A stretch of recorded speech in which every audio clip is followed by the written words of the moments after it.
ma ọ bụghị akwa ebe a dị ihe a na pita anọ ihe Chineke mere mana obi ụtọ m bụ na ahụ na onye dị ndụ taa nwere ọnụ na-akọrọ na ihe Chineke mere na ndụ bikos na ụmụnne m ọdị onye bụ ihe mere m ọnwa oge m bidoro kwuwe ụka ka m gwara ha exactly how it happened. Ezinụlọ anyị otu ka bịara he couldn't sit down.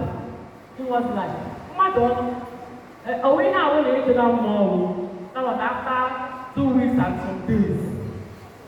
March wee ọzọ dị a na-ega alọta that I'm fine.